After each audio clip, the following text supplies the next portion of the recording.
Je vous parle aujourd'hui des déchets nucléaires. Beaucoup en ont peur, très peu les ont vus. De quoi parle-t-on exactement?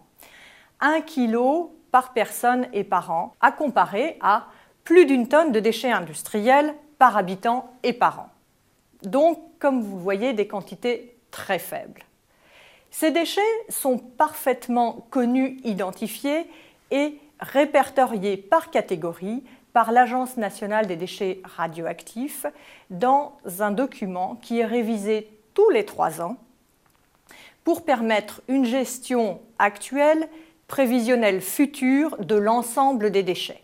Plus de 90% des déchets ont déjà une solution. Ils sont stockés dans les centres de l'Aube de façon définitive. Au bout de 300 ans, leur radioactivité aura atteint la radioactivité naturelle.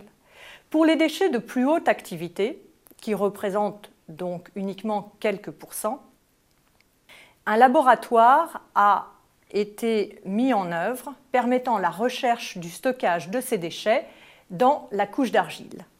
Voici ici un exemple de cette couche d'argile qui, comme vous le voyez, est d'une densité extrême.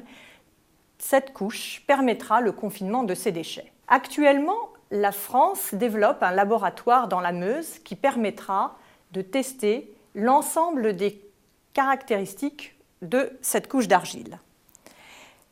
Avant de mettre les déchets dans la couche d'argile, eh bien, ces produits de très haute activité sont confinés dans une matrice de verre.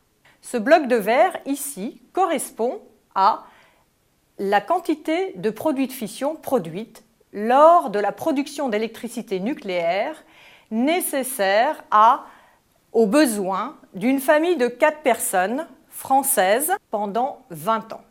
Donc vous voyez un très faible volume. La France a fait le choix du recyclage. Pourquoi?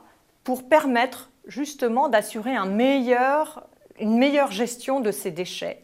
Et donc, là où certains pays décident le stockage des combustibles en l'état, eh bien la France met en place la séparation des matières valorisables d'un côté, qui pourront être réutilisées dans les réacteurs d'aujourd'hui et de demain, et le meilleur conditionnement de ces produits de haute activité.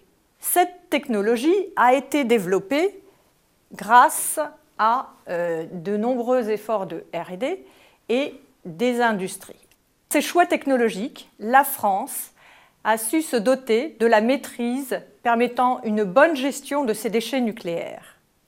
J'espère que ceci vous permettra de mieux comprendre ce que sont les déchets nucléaires et comment nous les gérons. Voilà, je vous remercie beaucoup. Au revoir.